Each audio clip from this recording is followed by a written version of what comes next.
Bismillahirrahmanirrahim. Assalamualaikum warahmatullahi wabarakatuh.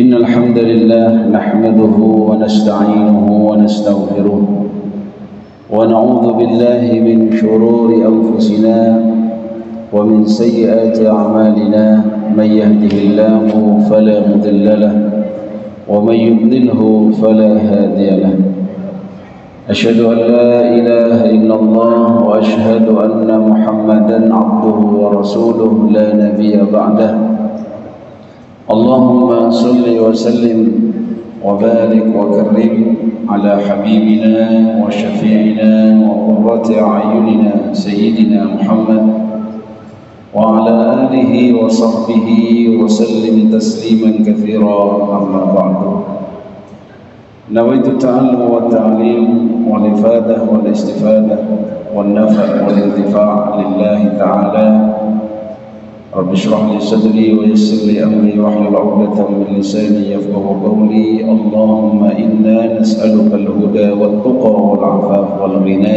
آمين يا رب العالمين.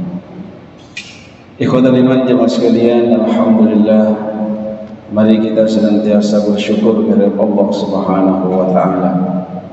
Pada pagi hari ini kembali kita diberikan oleh Allah kemudahan untuk terus bisa beristiqamah melaksanakan salat subuh berjamaah dan juga bisa melanjutkan rutinitas ibadah kita dengan duduk di masjid dengan niat nawaitul i'tikaf fi hadzal masjid limuddati iqamati fihi lillahi ta'ala. Niat kita beriktikaf di masjid ini selama kita berada di sini karena Allah Ta'ala. Ikhwatal iman jemaah sekalian, tidak lupa di bulan Syawal ini di mana kebiasaan dan kearifan lokal di tradisi umat Islam di Indonesia biasanya saling bermaaf-maafan, dan saya tidak lupa mengucapkan minal aizin wal faizin, mohon maaf lahir dan batin pada seluruh jamaah khususnya yang hadir pada pagi hari ini. Ikhwatal iman jamaah sekalian, di bulan Syawal ini hal-hal yang penting kita garis bawahi adalah ada beberapa hal yang patut kita cocokkan dengan nama dari bulan Syawal ini sendiri, di mana Syawal itu artinya meningkat, dan seorang muslim ketika di Ramadan dengan level keimanan yang tinggi dan hebat, harapannya bisa meningkat di bulan Syawal, di mana tolak ukur kesuksesan seorang ketika dia berada di Ramadan adalah setelah Ramadan dirinya tetap dalam kondisi yang tidak jauh berbeda dengan Ramadan. Ini yang harus kita muhasabah di awal pertama kita menjalani hari-hari kita di bulan Syawal. Biasanya realitanya terkadang terbalik. Jadi ketika Ramadan kita semangat, ibadah sholatnya semangat, ibadah puasanya semangat, ibadah tilawahnya semangat, tapi setelah Ramadannya pergi, akhirnya semangatnya kendor lagi. Ini ikhwatal iman yang kita perlu motivasi bersama, saling mengingatkan di jalan Allah, dan kita muhasabah diri kita masing-masing, terkhusus dalam bab keistiqomahan.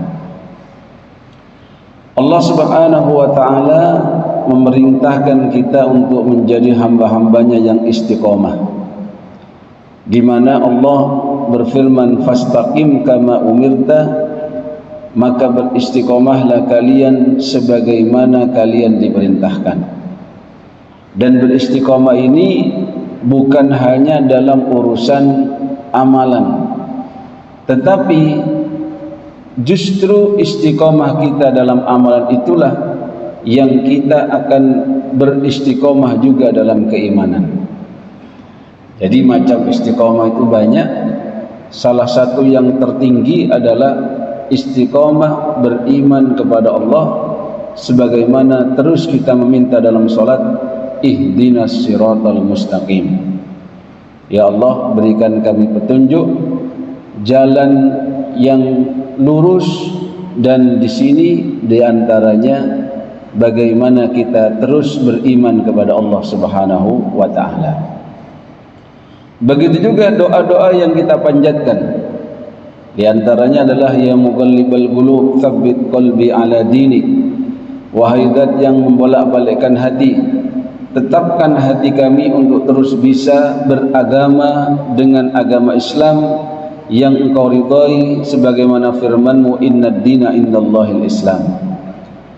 Kenapa demikian Bapak Ibu?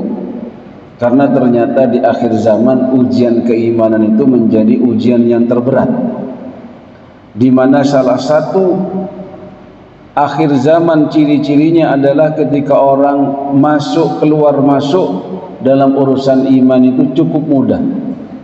Bahkan diibaratkan dalam satu hadis, salah satu fitnah akhir zaman itu yusbihur rajul mu'minan wa yumsi kafiran. Seseorang bisa berada dalam Islamnya di waktu pagi, tetapi di waktu sore dia kufur dan murtad dan tidak lagi beriman kepada Allah. Dan bahkan di sisi lain yumsi mu'minan wa yusbihu kafiran. Di waktu sore dia masih beriman kepada Allah, kemudian di waktu pagi dia sudah murtad kafir, na'udzubillahi min dzalik. Dan misteri iman itu hanyalah Allah yang tahu, dan hidayah iman pun hak prerogatif sepenuhnya dari Allah Subhanahu wa Ta'ala. Maka ikhwatal iman jemaah sekalian, di antara tugas kita setelah kita menjalani ibadah puasa Ramadan sebulan penuh, kita meningkatkan level keimanan kita dengan banyaknya amalan-amalan soleh yang kita lakukan. Tugas kita selanjutnya adalah bagaimana menjaga level itu untuk naik kelas dan tidak justru menuju kepada level yang lebih rendah. Ikhwatul iman jemaah sekalian, banyak sekali ayat atau hadis yang menunjukkan keistimewaan hamba-hamba Allah yang mencapai derajat istiqomah, di mana Allah Subhanahu wa Ta'ala memberikan rahmat dan jaminannya dalam satu ayat dalam firman-Nya, innal ladzina qalu rabbunallah, sesungguhnya orang yang berkata dengan penuh keimanan Tuhan kami adalah Allah, tsumma istaqamu, kemudian mereka beristiqamah dengan apa yang diyakininya, tatanazzalu alaihimul malaikah, maka Allah turunkan kepada mereka malaikat. Dan turunnya malaikat itu biasanya berkaitan dengan turunnya rahmat Allah. Alla takhafu wa la tahzanu, orang-orang ini tidak akan merasakan rasa takut di yaumil qiyamah dan tidak akan merasakan rasa sedih. Wa abshiru bil jannati allati kuntum tu'adun, dan berikanlah kabar gembira bagi orang-orang yang beristiqomah ini dengan adanya surga yang telah Allah janjikan. Jadi ikhwatal iman, beristiqomah dalam iman ini salah satu jalan menuju rahmat dan surganya Allah. Salah satunya kita juga mendapatkan nasihat dari Rasulullah SAW, di mana pernah ada sahabat yang bertanya kepada beliau, diriwayatkan dari Abi Amr, wakil Abi Amrah, Sufyan bin Abdullah radhiyallahu anhu.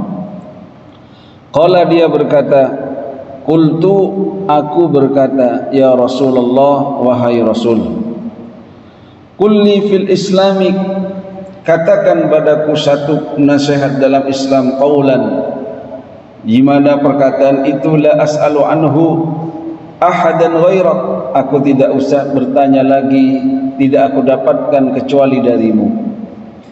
Maka Nabi SAW bersabda, qul amantu billah thumma istaqim. Katakan dengan penuh keimanan, aku beriman kepada Allah, lalu beristiqomahlah dengan keimanan itu. Rawahu Muslim. Ikhwatul iman jemaah sekalian, istiqomah kita adalah satu ukuran level keimanan kita sendiri. Jadi ketika kita ini sudah beristiqomah dalam iman, biasanya istiqomahnya iman seseorang ini dibangun dari istiqomahnya amalan. Jadi kekuatan akidah itu dibangun dengan kekuatan amalan-amalan yang dia lakukan. Maka dari itu, kalau ada pesan Nabi dalam sabdanya, istaqimu walan tuhsu, beristiqomahlah kalian, wa'lamu, dan ketahuilah, anna khaira a'malikumus salah, sesungguhnya sebaik-baik amalan yang kalian lakukan adalah salat. Jadi salat ini Pak, kalau kita kaitkan dengan keistiqomahan, 5 kali setidaknya dalam sehari semalam kita melaksanakan ibadah salat, sehingga dikatakan istiqomah dalam salat itu ya bagaimana kita membangun salat kita dari waktu ke waktu sampai mengantarkan kita kepada derajat keimanan yang tinggi. Bahkan dikatakan di sini, wala yuhafid 'alal wudhu'i illa mu'min, dan tidaklah orang itu menjaga kondisi wudhunya, khususnya mereka yang terus saja bersuci, batal berwudhu lagi, tidak menunggu sholat, maka itu pertanda orang tersebut adalah orang yang beriman. Ikhwatul iman jemaah sekalian, kemudian cara kita mendapatkan rahmat Allah, cara kita mendapatkan maghfirah dari Allah, salah satunya dengan keistiqomahan kita. Maka dari itu nanti kita akan dapatkan, kalau kita mengkaji ilmu fikih misalkan, ada hukum-hukum fikih itu yang memberikan pelajaran kepada seorang agar dia menjadi orang yang beristiqomah dan bisa menjaga keistiqomahannya dalam beramal.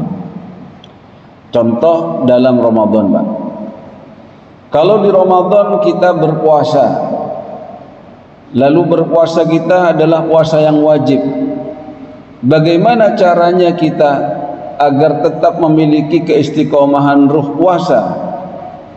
Maka silahkan laksanakan puasa-puasa di luar bulan Ramadan, di mana salah satunya di bulan Syawal ini Nabi SAW bersabda, man shoma Ramadhana, barang siapa orang yang berpuasa di bulan Ramadan, thumma atba'ahu sittan min Syawal, lalu mengikuti puasa Ramadannya dengan berpuasa 6 hari di bulan Syawal, faka'annama shoma ad-dahra kulluh, maka dia seakan-akan berpuasa setahun penuh. Berarti ada pembelajaran keistiqomahan berpuasa setelah kita puasa sebulan penuh. Entah nantinya dilaksanakan di tanggal 2 Syawal hingga 7 Syawal yang sudah lewat, berarti sudah melaksanakan, atau kita laksanakan di bulan Syawal, yang penting di dalam koridor bulan Syawal, baik itu berurutan atau tidak berurutan, masih ada sisa separuh dari bulan Syawal yang bisa kita gunakan untuk menjaga keistiqomahan puasa. Loh, kemudian setelah bulan Syawal masih ada ibadah puasa Senin Kamis, masih ada ibadah puasa Ayyamul Bid, masih ada puasa sunnah yang lain, di antaranya puasa Daud, puasa sehari, puasa tidak, kemudian besoknya puasa, besoknya tidak, dan itu puasa sunnah yang paling Allah cintai, yang mana puasa itu telah dilakukan oleh puasa Nabi Daud alaihissalam. Ikhwatal iman jamaah sekalian, kemudian kalau kita di Ramadan biasa sholat sunnah, sholat sunnahnya banyak, bahkan sholat sunnah tarawih dan witirnya sampai 11, ada yang 23. Bagaimana dalam hal mengistiqomahkan sholat sunnah kita yang sudah dilakukan selama sebulan penuh, dan itu dilatih oleh Allah Subhanahu wa taala dengan melaksanakan sholat tarawih, sehingga sama dengan apa yang disabdakan Nabi, man qama ramadhana imanan wa ihtisaban ghufira lahu ma taqaddama min dhanbihi. Barang siapa orang yang berqiyam Ramadan yaitu dengan melaksanakan sholat tarawih, maka dia akan diampuni dosa-dosanya oleh Allah Subhanahu wa taala. Maka ikhwatal iman jamaah sekalian, kita juga harus belajar. Puasa tadi sudah tahu mana yang wajib, mana yang sunnah. Begitu juga sholat. Ada sholat yang wajib, ada sholat yang sunnah.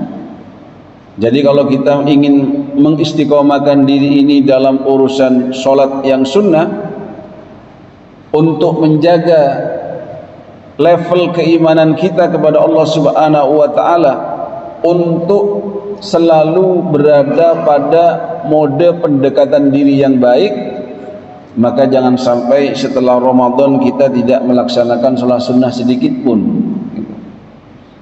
Setidaknya kita ini berusaha melaksanakan sholat sunnah itu 12 rakaat dalam sehari semalam, sehingga masuk dalam kategori barang siapa yang kata Nabi dikatakan man shalla thintai asyara rak'atan siwa faridah fi kulli yaumin wa lailah, maka banallahu lahu baitan fil jannah atau kama qala.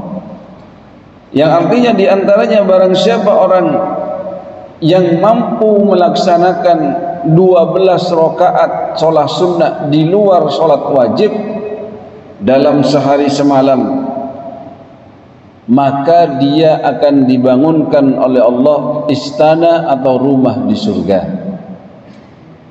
Jadi 12 rakaat itu, Pak, bagaimana kita bisa melaksanakan sholat sunnah itu? Ada yang mengatakan ya, sholat sunnah yang dimaksud ini adalah sholat sunnah rawatib, sholat yang mengiringi sholat wajib, yang mana kita lakukan qobliyah dan ba'diyah. Misalkan kita lakukan qobla duhur 2 rakaat, ba'da duhur 2 rakaat, dengan perbedaan pendapat dalam fikih sudah 4, 2 rakaat sebelum asar sudah 6, 2 rakaat setelah maghrib 7, 8, 2 rakaat setelah isya 9, 10, dan 2 rakaat sebelum subuh itu sudah bisa melaksanakan 12 rakaat yang dikatakan rakaatani qabla al-fajr khairum minad dunya wa ma fiha. 2 rakaat yang kita lakukan sebelum fajar itu jauh lebih baik dari dunia dan seisinya. Ikhwatal iman jamaah sekalian, apalagi bisa kita tambahkan dengan sholat duha. Misalkan kalau enggak kuat 12, ambil 2 kali salam sudah 8 itu. Atau nanti kita tambahkan sholat sebelum asarnya menjadi 4 rakaat, sholat duhurnya qobliyah ba'diyahnya jadi 4 rakaat, itu sudah lebih lagi tuh. Sehingga dikatakan barang siapa orang yang beristiqomah melaksanakan 4 rakaat sholat sunnah sebelum duhur dan 4 rakaat setelah duhur, diharamkan kulitnya dari api neraka. Berarti asumsinya kalau 4 rakaat sholat sunnahnya saya dilaksanakan, apalagi sholat duhurnya. Jangan sholat wajibnya ditinggal, sholat sunnahnya yang difokuskan. Tidak bisa itu. Karena ibadah wajib itu afdol, lebih berat pahalanya di sisi Allah dibandingkan pahala ibadah sunnah gitu. Tetapi ibadah sunnah itu salah satu cara untuk mendekatkan diri kita kepada Allah, jikalau kita lebih ingin dekat lagi kepada Allah Subhanahu wa ta'ala. Itu jadi 4 rakaat sebelum duhur, 4 rakaat setelah duhur, atau 4 rakaat sebelum asar, yang dikatakan oleh Rasul rahimallahu rajul shalla 4 rakaatin qabla al-asr. Jadi didoakan oleh Rasul mendapatkan rahmat Allah. Semoga Allah merahmati seorang yang sholat 4 rakaat sholat sunnah sebelum asar. Sedangkan caranya ada yang mengatakan 2 rakaat salam, 2 rakaat salam, ada yang langsung 4 rakaat 1 salam. Ikhwatal iman jamaah sekalian, itu kalau kita fokuskan kepada rawatib saja.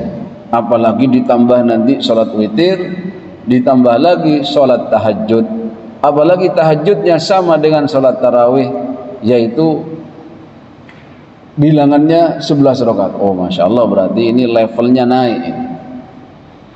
Kemudian kalau sudah sama gitu, levelnya naik, jumlahnya pun sama, terus apalagi yang mau ditingkatkan? Nah, di sini Pak, yang perlu kita muhasabah. Rakaatnya sudah mentok, kemudian puasanya juga sudah mentok, lalu tilawahnya sudah mentok. Maka ikhwatal iman, salah satu caranya adalah kualitasnya. Kalau kuantitasnya sudah bagus, maka kita tingkatkan di kualitasnya. Ikhwatal iman jemaah sekalian, apa yang dimaksudkan dengan istiqomah itu sesuai dengan apa yang dikatakan ahabbul a'mali indallahi adwamuha wa in qallah. Satu amalan yang paling Allah cintai dalam beribadah ini adalah amalan yang dia berketerusan atau konsisten, walaupun amalan itu adalah sedikit apalagi banyak. Berarti Allah itu tidak selalu menilai dari kuantitasnya Pak. Bisa jadi kuantitasnya tidak banyak tapi kualitasnya bagus, sehingga ketika kita di Ramadan misalnya tilawah khatam setiap malamnya 1 juz, bahkan bisa khatam 2 kali dalam sebulan. Setelah Ramadan tidak demikian, tetapi kualitasnya berbeda, apalagi kuantitasnya sama, kualitasnya beda. Jadi ketika Ramadan itu pokoknya dibaca sesuai dengan urutan dan tadarusnya. Setelah Ramadan justru karena kelonggaran waktu yang banyak, dia menambah kualitasnya dengan mentadabburi Al-Quran itu. Itu berarti lebih dahsyat lagi. Mentadabburi, membawanya dalam salat malam, kemudian juga membacanya dalam waktu-waktu yang dia memang butuh renungan-renungan. Sama dengan sholat, ketika seorang dikritik, sampean ngapain sholat sampai 5 kali, bahkan lebih banyak dari 5 kali, itu gerakannya sama saja, yang dibaca sama saja. Sampean tidak bosan lah, tidak ada improvisasi, tidak ada update, gerakan terupdate gitu. Kalau orang lain itu kan ada tarian terupdate, joget terupdate begitu, yang menambah rasa bahagia. Terus dan dengan itu apa yang mau ditambah gitu. Nah ini Pak, kalau dijawab dengan apa yang disampaikan, wa'bud rabbaka hatta ya'tiyakal yaqin, maka sembahlah Tuhanmu itu sampai masuk dalam hatimu derajat yakin. Derajat yakin ini Pak yang perlu kita perjuangkan. Orang itu kadang sama-sama sholat, tapi tingkat keyakinan dalam sholatnya itu beda. Yang satu ketika sujud rasanya nikmat sekali, yang satu ketika sujud terlalu lama malah ketiduran. Yang satu pas sujudnya itu lama, itu rasanya pengen gak beranjak dari sujudnya. Yang satu ngedumel, kapan nih imamnya keturunan be. Panjenengan pernah sholat biasanya di rakaat terakhir niku disuwekno gitu. Nah itu dilama ini gak podo ini, gremeng pokoknya lah. Sama ketika masuk dalam sholat jamaah, dibacakan surat yang panjang pun dia anteng, dibacakan surat pendek pun malah kadang kurang rek. Begitu. Sampai dalam nanti tataran ada sahabat itu yang selalu baca surat Al-Ikhlas, Pak. Jadi kalau di Indonesia ada tradisi kalau tarawih itu selalu ditutup Al-Ikhlas, yaitu dasarnya itu. Kan ada nggih? Kalau di masjid yang ambil 23 khususnya itu. Baca Alhaakumut Takatsur, keduanya Qul Huwallahu Ahad. Wal Asri, keduanya Qul Huwallahu Ahad. Terus Qul Huwallahu Ahad. Ya kalau mau husnudzon, ini cocok dengan kisah sahabat yang kalau sholat itu mesti ditutupnya pakai surat Al-Ikhlas. Sampai dikomplain, lalu dilaporkan kepada Rasul, dipanggil sahabat ini. Benar sampean kalau sholat penutupnya mesti baca surat Al-Ikhlas. Kalau mahasiswa saya ditanya, kalau sholat baca apa? Al-Ikhlas juga, Pak. Sama gitu. Cuman jawaban alasan yang beda. Kenapa, Mas? Pendek cepat gitu. Itu alasannya mahasiswa saya itu. Jarang, saya nggak pernah dapat yang sama dengan jawabannya sahabat ini. Tapi sahabat ini ketika ditanya, iya Nabi, dikonfirmasi iya. Lah kenapa kamu kok selalu baca Al-Ikhlas gitu? Jawaban dia, karena saya mencintai isi dari surat Al-Ikhlas ini yang memberikan saya gambaran betapa dahsyatnya Allah Subhanahu wa Ta'ala. Qul huwallahu ahad, Allahus samad, lam yalid wa lam yulad wa lam yakul lahu kufuwan ahad. Maka apa kata Nabi, Pak? Anta ma'aman ahbabta.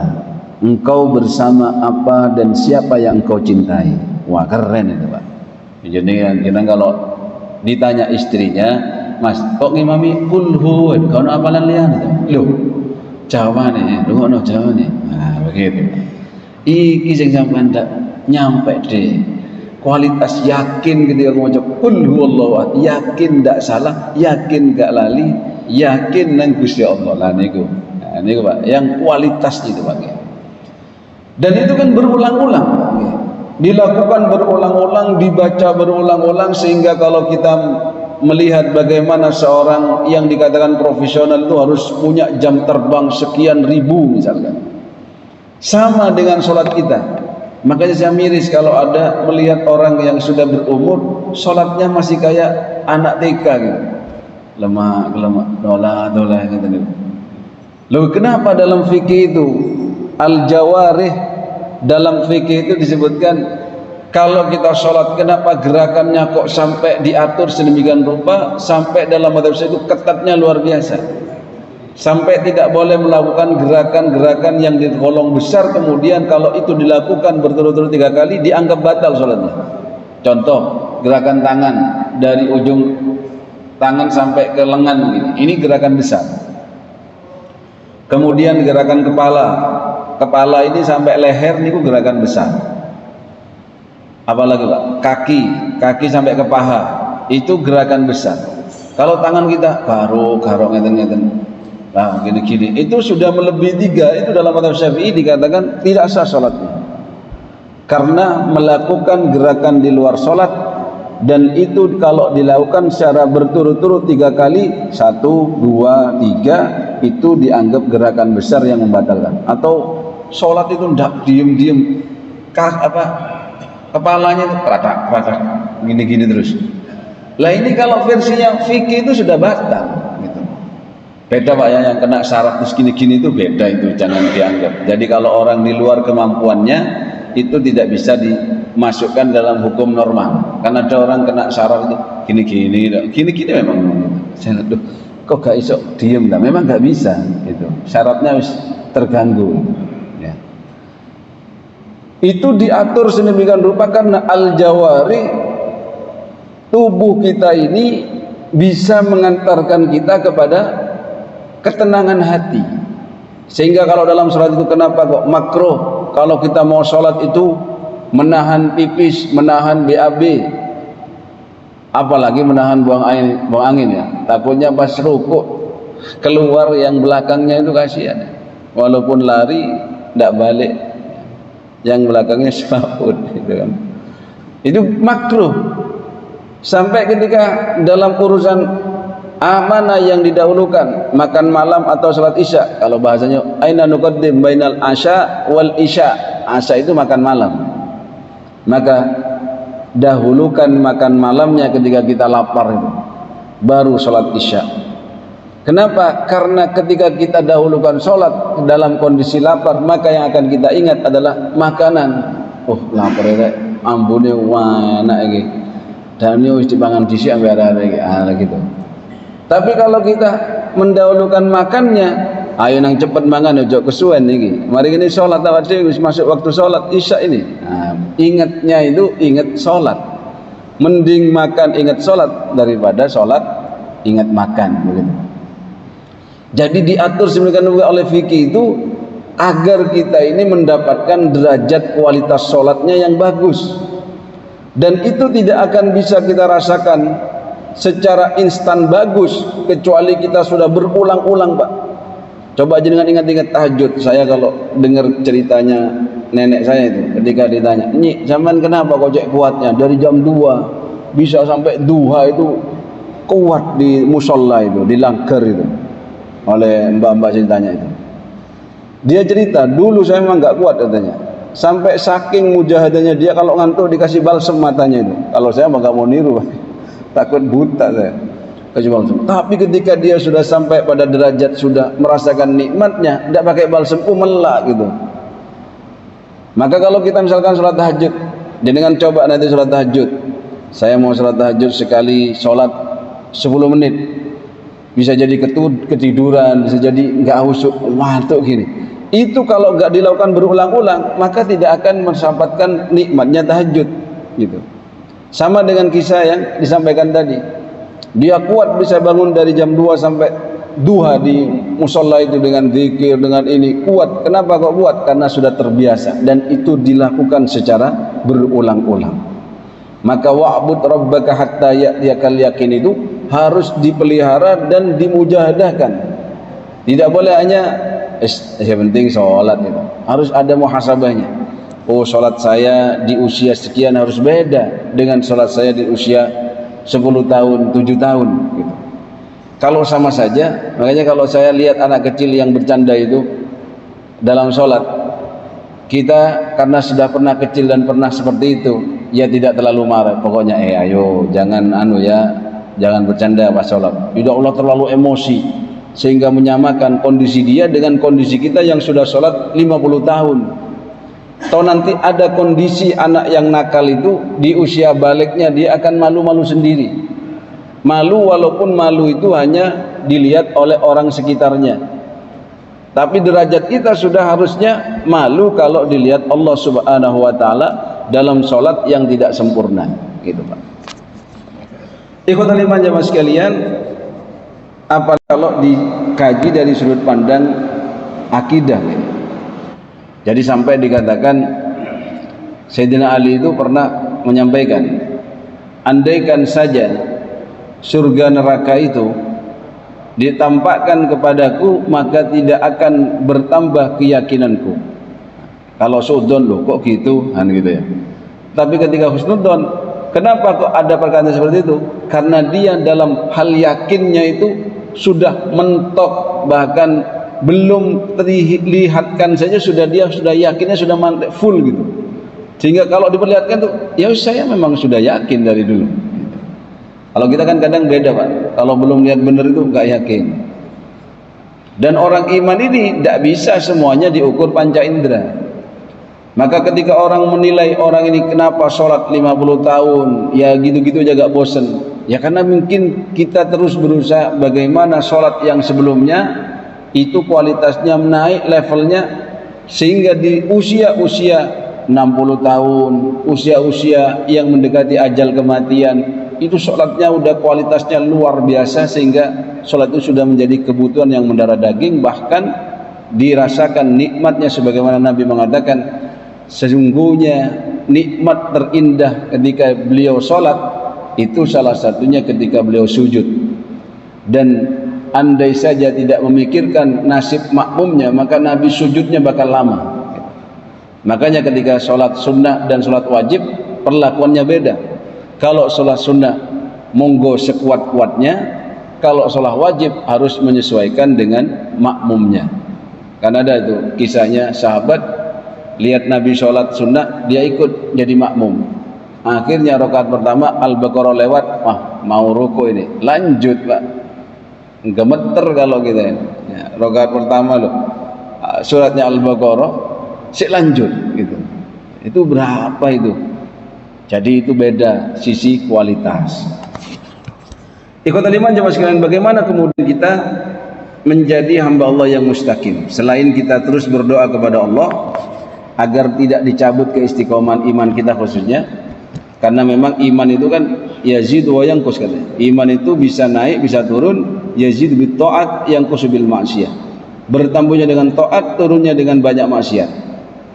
Makanya kalau panjenengan terjatuh pada dosa-dosa besar, apalagi itu dosa besar ya, dosa kecil saja yang terus diulang-ulang, kemudian jenengan ini merasa saya kok gak ditegur oleh Allah, mana tegurannya Allah? Kalau jenengan masuk kategori orang soleh itu tidak usah ditegur dengan teguran yang keras, yang zahir. Tetapi kalau panjenengan sudah ditegur dari hal yang sisi batin, misalkan yang dulunya kalau baca tilawah itu bisa nangis-nangis, terus dengan banyaknya maksiat itu tidak bisa lagi seperti itu. Dulu biasanya kalau tahajud itu mudah bangunnya, ternyata setelah jatuh pada maksiat tersebut kok sulit ya tahajud ini saat ini. Kalaupun bangun sholat tahajud itu rasanya itu males gitu, tidak ada rasa seperti dulu semangatnya itu. Nah itu diantaranya, pelan-pelan dicabutnya itu.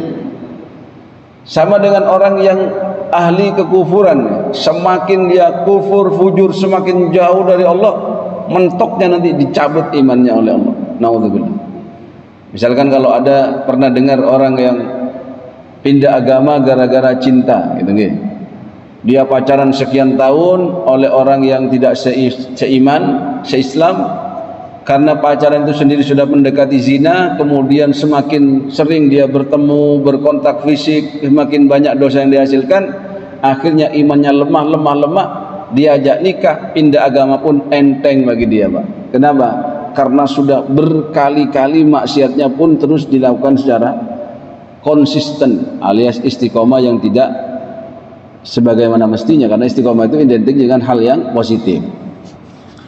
Begitu juga dalam urusan keimanan dan kebaikan. Maka dalam satu ajaran Islam ini, ketika ingin melatih keistiqomahan seorang, khususnya ketika kita dalam urusan ibadah, maka dianjurkan bagi kita mengqadha sesuatu amalan sunnah yang biasa kita lakukan, yang mungkin pada satu saat kita tidak bisa lakukan. Contoh, sholat witir nih. Witir itu kan waktunya antara isya sampai subuh. Untuk mengerjakannya ada dua cara setidaknya, sebelum tidur dan setelah bangun tidur. Kalau sebelum tidur bisa dilakukan setelah isya langsung sholat witir, atau ketika panjenengan mau tidur wudhu terlebih dahulu kemudian sholat witir lalu tidur. Kalau yang sudah biasa istiqomah bangun malam alias jam 3 itu sudah nggak bisa tidur, dia harus bangun sholat. Tapi kalau cuman kencing malam jangan, Pak. Bangun gara-gara diabetes jam 2 kencing balik lagi tidur. Nah, ini ambil sholat witir yang setelah isya. Kalau sudah biasa qiyamul lail, bangun jam 3 sholat tahajud, ditutup sholat malamnya dengan witir, maka suatu saat jikalau tertidur, mungkin karena kecapean atau karena perjalanan, maka silahkan panjenengan laksanakan sholat witirnya itu setelah panjenengan masuk di waktu subuh gitu. Jadi boleh. Kenapa? Karena menjaga keistiqomahan. Jadi ketika dikatakan oleh Nabi, man nama 'anil witri aw nasiyahu, barang siapa orang yang tertidur belum salat witir atau lupa belum melaksanakan salat witir, fal yusalli idza asbaha, maka silakan salatlah witir dia ketika dia masuk di waktu subuh. Waktu pagi kan sudah habis waktunya, Pak. Au dzakara, kalau dia lupa, ya, kalau dia lupa ndak witir, kok lupa lalu ingatnya di waktu dua, silakan salat witir di waktu dua itu. Sebagai apa? Bentuk qadhaan lillahi ta'ala, mengqadha salat witir yang terlewatkan. Itu nanti menjadi dasar dari ijtihad para ulama, bolehnya melaksanakan salat atau ibadah-ibadah sunnah yang lain yang mana kita sudah berkonsisten dalam melakukannya, lalu suatu saat kita terlupakan atau karena kesibukan kita tidak bisa melaksanakan. Berlaku juga misalkan panjenengan punya wirid atau rotib atau maksurat, bahasanya saya beda, isinya sih sama-sama saja, mirip-mirip lah. Rotibul haddad itu mirip sama maksurat itu, rotibul atos gitu ya. Misalkan istiqomah baca surat Al-Mulk setelah Isya, kan memang dianjurkan setelah Isya itu baca surat Al-Mulk. Kemudian tertidur, baru baca satu halaman sudah ketiduran karena pakai hafalan sambil tiduran misalkan, belum khatam sudah tidur. Maka ikhwatal iman jamaah sekalian, silakan panjenengan bisa melaksanakan dan membaca sisanya itu di waktu pagi, tidak masalah. Intinya tidak waktunya gitu. Dan itu sebagai bentuk keistiqomahan orang, diberikan oleh Allah pahalanya seakan-akan dia membaca di waktu malam. Itu keistiqomahan orang yang sudah konsisten, dan itu tidak akan bisa kita lakukan kalau dia sudah tidak memiliki keistiqomahan itu. Nah, termasuk panjenengan nih kalau mau mengqadha istiqomahnya, oh saya sudah pernah Ustaz misalkan tidak menafkahi istri 5 tahun, gimana ini ya diqadha, saweneng bojone sampean 5 tahun ke 50 juta, loh apa ki Mas? Qadhaan lillahi ta'ala. Lah sampean didongakno terus Mas, sampean muga panjang umur Mas ya, begitu Pak. Nah itu qadhaan itu. Jadi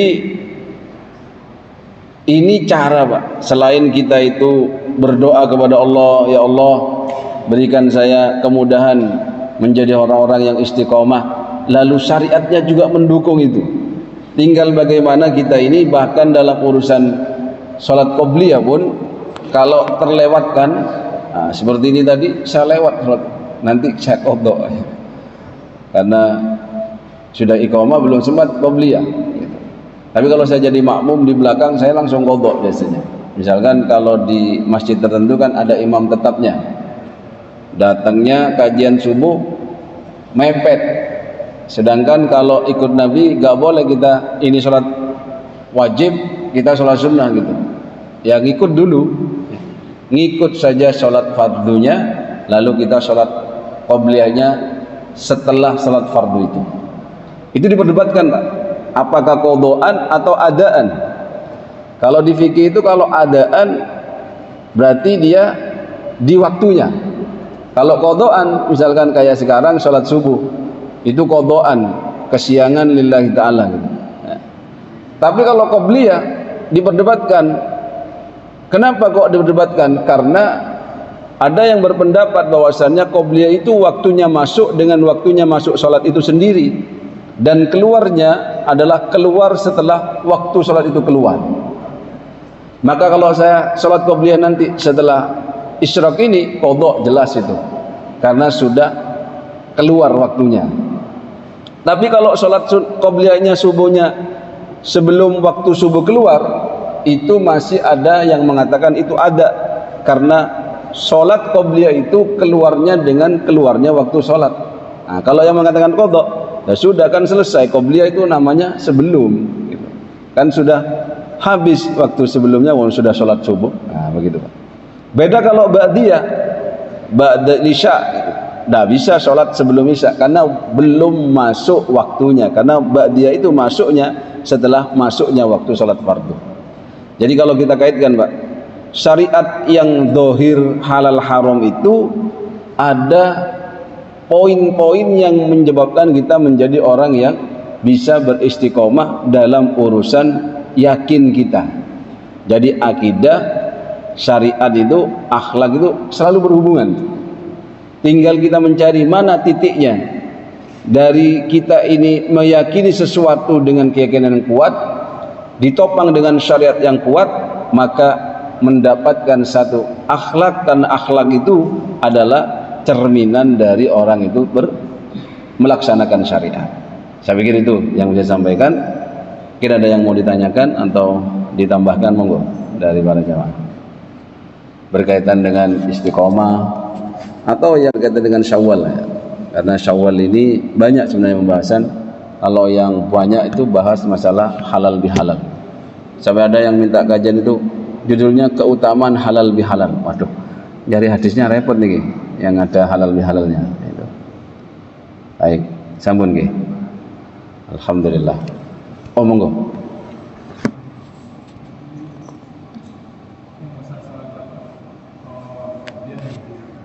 Nggih.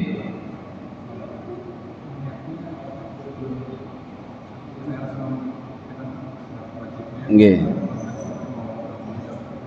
Nggih. Atau apa namanya, bisa setelah sholat tadi aku belum sholat qabliyah. Nggih. Jadi sebenarnya Pak, niat adaan dan qadaan itu kalau dalam fikih itu cukup formalitas. Jadi kalau kapan amalan itu disebut ada? Kalau dia dilakukan pada waktunya gitu. Dan kapan dia itu disebut qada? Kalau lewat pada waktunya.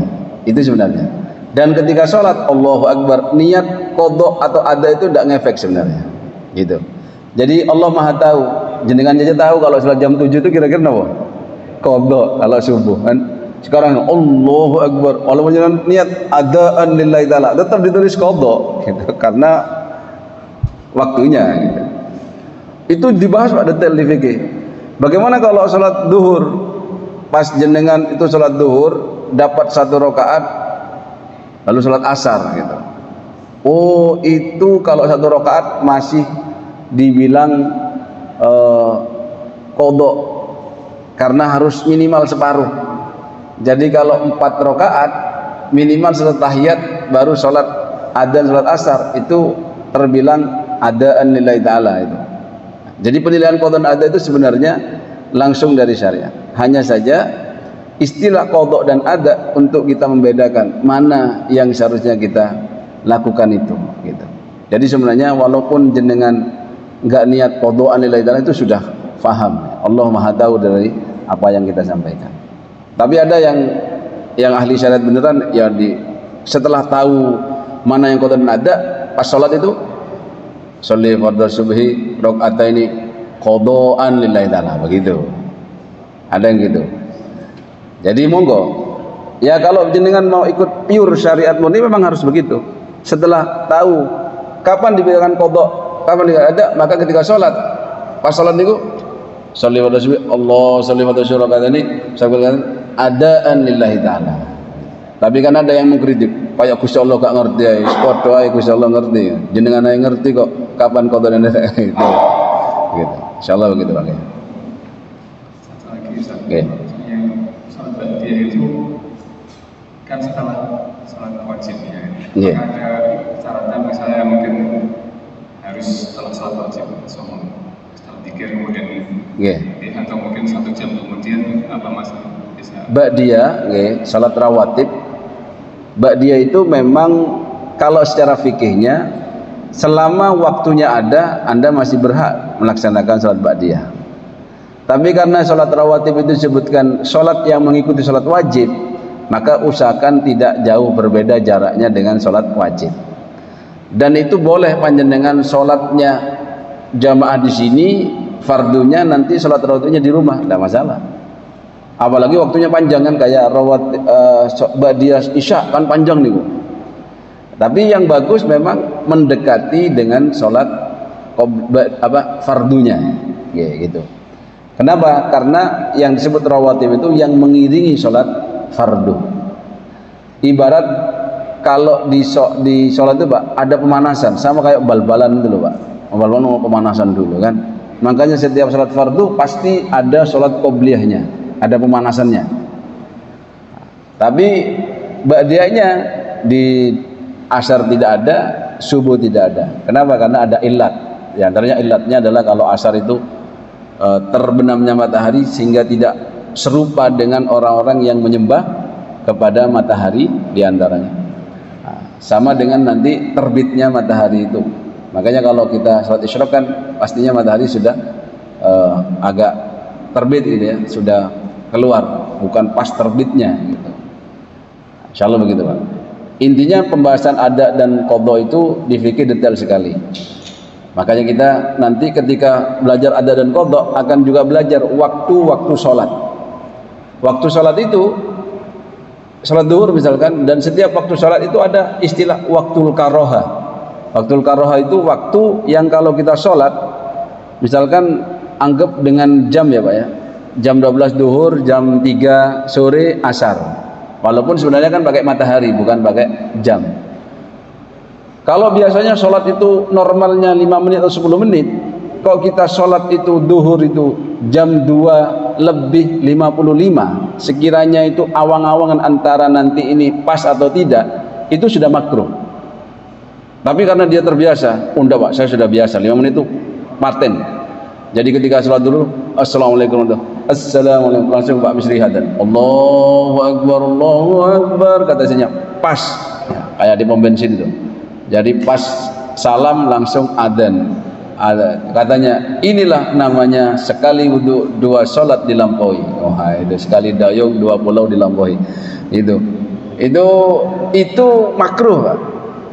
Tapi kalau dia biasa sholat 5 menit, sholatnya itu duhur itu injury time gitu, kurang 2 menit itu asar, itu sekiranya tidak selesai duhurnya itu sudah masuk, baru 1 rakaat adzan asar, itu dosa dia. Karena masuk dalam kategori di surat itu, ara'aital ladzi yukadzibu biddin fadzalikal ladzi yad'ul yatim fawailul lil musallin, katanya alladzina hum an salatihim sahun. Itu dibahas, sahun itu apa? Sahun dari waktu yang telah ditentukan, sehingga dikatakan di antara amalan yang Allah cintai as-salatu fi awwali waktiha, salat di awal waktu. Akhirnya dibahas awal waktu itu kapan gitu. Oh, awal waktu itu adalah jikalau cukup untuk wudhu. Jadi di sini kalau ngasih waktu itu jangan terlalu 5 menit. Orang wudhu tak selesai. Ya. Kasihlah 15 menit gitu. Orang itu bisa nyantai daripada lari-lari jatuh gak jadi ke masjid balik lagi. Jadi waktu nunggunya Pak 15 menit, 20 menit itu masih masuk di awal kategori waktu sholat. Bahkan jikalau di pesantren itu kalau sampai nunggu 30 menit tapi proses menunggu itu dibuat murojaah, dibuat ngaji. Tentunya ada ya, kalau di Rubat Tarim itu habis maghrib itu kaji fikih, terus kan 30 menit 20 menit kan adzan isya. Beliau diam dulu jawab adzan, lalu lanjut kajiannya sampai setengah jam berikutnya. Itu masuk pada kategori awal waktu. Kenapa? Karena disibukkan dan dianggap menunggu waktu sholat atau menunggu sholat. Karena menunggu jamaah yang lain juga kan banyak orangnya, wudhu dan lain. Dan menunggu sholat itu sama pahalanya dengan sholat. Nah, jadi kan kalau menunggu waktu sholat 15 menit dibuat dzikir, dibuat tilawah, itu pahalanya sudah dapat. Sehingga kalau dikasih 5 menit sedikit dapatnya, kasih 15 menit lebih banyak dapatnya. Ibarat angkot itu dikasih kesempatan ngetem lebih banyak gitu kan, maka akan lebih banyak nanti jamaahnya dan nunggunya sudah mendapatkan pahala. Maka dari itu setelah kita tahu, oh dulu saya Ramadan salatnya injury time, berarti ini Syawal sekarang on time. Wah itu udah bagus, sama-sama salat tapi on time. Kalau saya kalau dinasihatin umi itu, ayo podo salat nanti ya salat, sekarang yuk kamu salat. Pilih mana? Sama-sama sholat, yang satunya kena. Itu kalau diteruskan bahasa orang tua itu, kalau diteruskan pakai ilmu gitu ya, sama-sama sholat tapi kena sahun gitu, kena fawailul lil musallin alladzina hum an salatihim sahun. Ada mengatakan lalai waktunya. Ada yang mengatakan tidak pernah khusyuk gitu sahurnya itu. Atau sholat di awal waktu tapi afdol gitu. Insyaallah begitu. Karena sudah mau jam 7 tuh Pak di belakang. Ya, kita cukupkan gitu. Oh, jamnya yang cocok. Semoga bermanfaat. Mohon maaf atas segala kekurangan. Subhanakallahumma wa bihamdika asyhadu an la ilaha illa anta nastaghfiruka wa natubu ilaik. Assalamualaikum warahmatullahi wabarakatuh.